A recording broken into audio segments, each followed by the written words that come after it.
pretendime për pronësi mbi atë territor. Për herë të parë dje dëgjova që aty pas ka një popullsi homogjene greke, këtë nuk e kisha dëgjuar ndonjëherë, ndoshta nga që jam ignorant dhe nuk i di shumë gjëra. U mahnita nga deklarata e ministrisë së jashtme të Greqisë, sepse ishte një akt dhune pa diskutim, por nuk ishte një akt dhune shtetërore, siç për shembull ndodh me shqiptarët në burgjet e Greqisë. Ose siç ka ndodhur më parë me shqiptarë edhe në rrugët e Greqisë.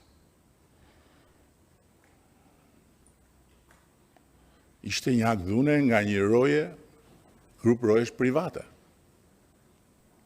Dhe që të ngrihet shteti në këmbë dhe të nënvizoj etnin e protestuesit. Kjo është diçka që sipas meje nuk i shërben marrëdhënieve tona, që janë përsëri në ditët e tyre më të mira. Por këtë e futa këtu për të thënë diçka tjetër, që pretendimet janë legjitime, por ato zgjidhen në gjykata, sepse ndërkohë titujt e pronësisë janë baza e çdo veprimtarie dhe jo pretendimet. Siç ndodhi dhe atje lart në Bak Suriol, ku toka ishte e blerë nga pronarët atje që kishin letrat. Disa të tjerë ishin pretendent, por nuk mund të zhvillohet dot vendi nëse mbetet pezull mbi titujt e pronësisë dhe mbi pretendimet. Pas gjithë katrahurës që ne kemi trashëguar për fat keq.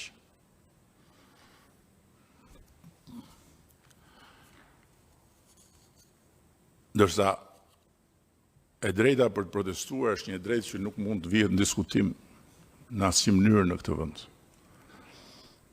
Dhe është një drejtë cilën ne e kemi mbrojtur qysh nga dita e parë, edhe me koston që të kemi në disa raste dëmtime serioze të forcave të policisë. Por sulmet politike mbi projektin nga forcat brendshme që predikojnë ose të kthehemi në komunizëm ose urrëtitjen ndaj shteteve të tjera apo nga forcat jashtme nuk e duan këtë projekt. Nuk e duan, shumë e thjeshtë. Nuk e duan. Kjo është konkurrencë. Ne kemi hyrë tani në një territor shumë të ndryshëm nga që kemi qenë. Sepse ky projekt, së bashku me tjerë, po ky, siç e ka ngritur vëmendjen globale ndaj Shqipërisë, e ngre Shqipërinë në një nivel tjetër me realizimin e vet. Totalisht. Natyrisht që sjellja e kompanisë së sigurisë ishte e neveritshme, dhe jo më pak e neveritshme ishte dhe sjellja e drejtuesve të policisë vendore, gjë për cilën ka pasur reagim të menjëhershëm nga ana e leadershipit policisë shtetit, qoftë me shkarkimin e drejtorit policisë Vlorës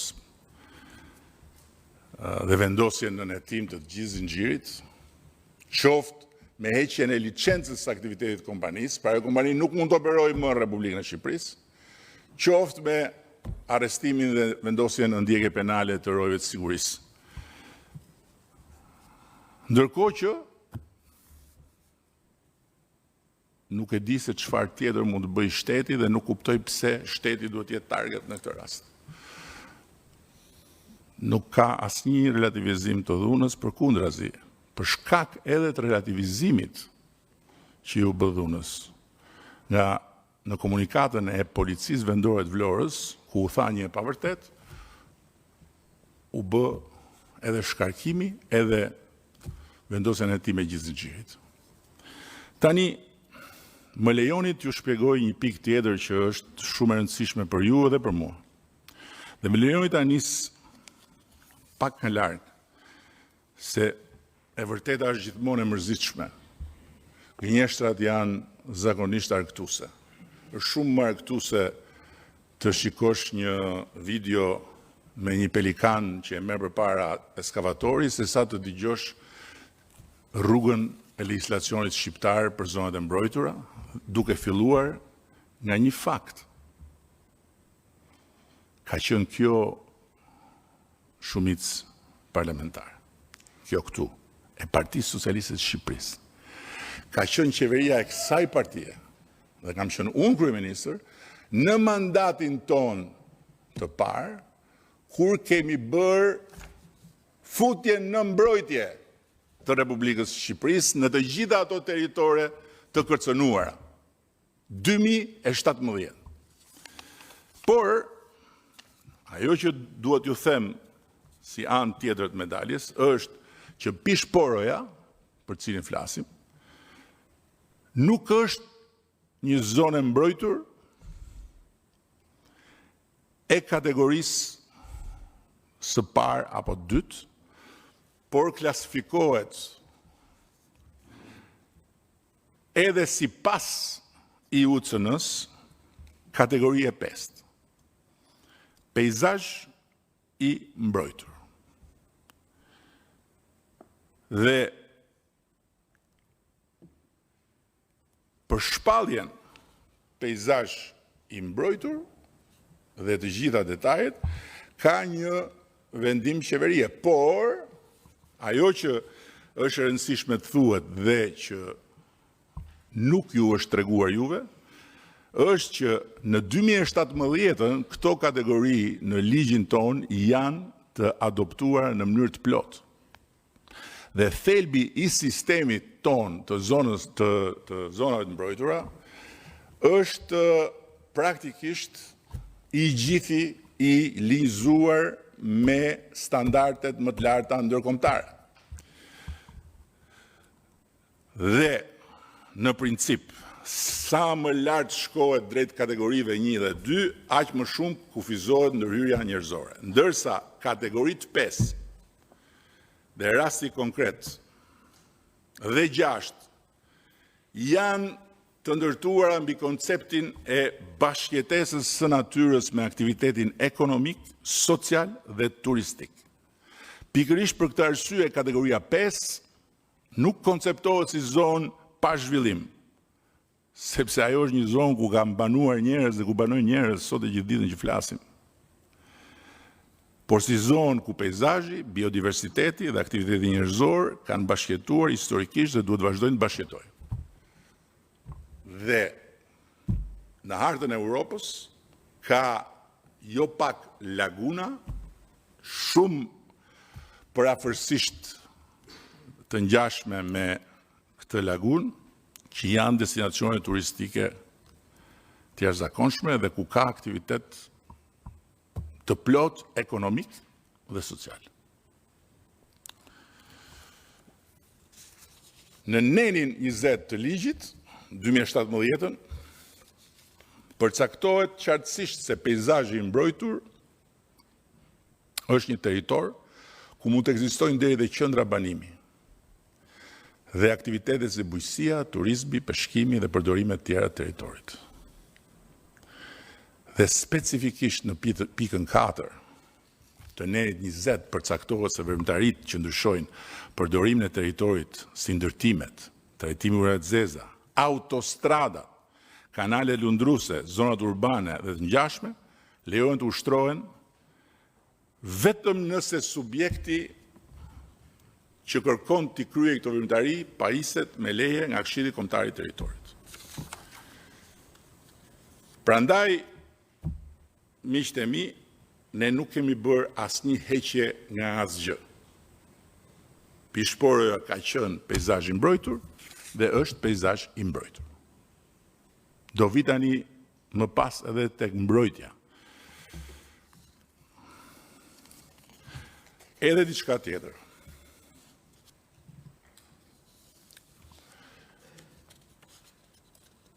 Është e vërtet që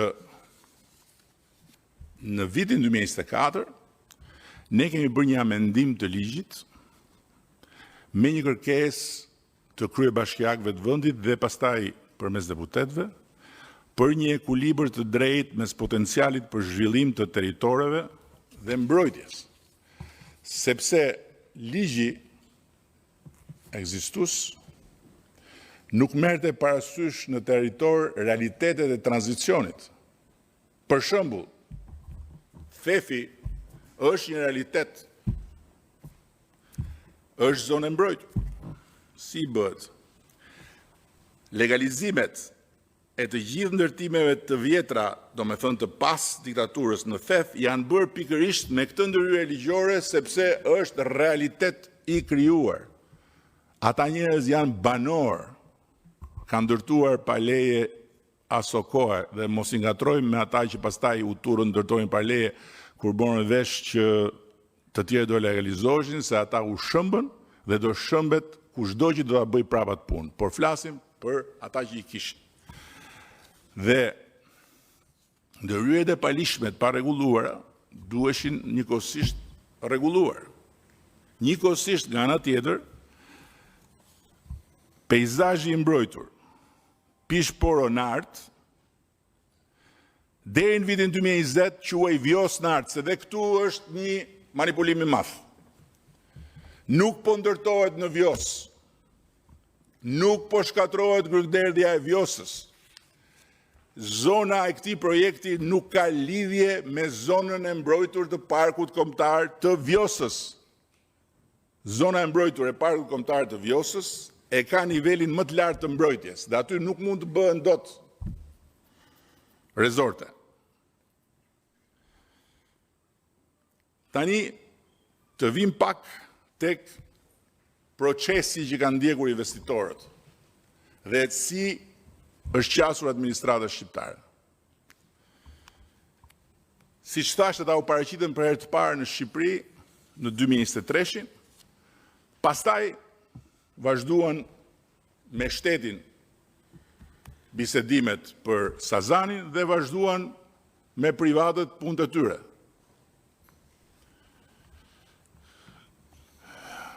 Projekti nuk u miratua në formën e paraqitur fillimisht.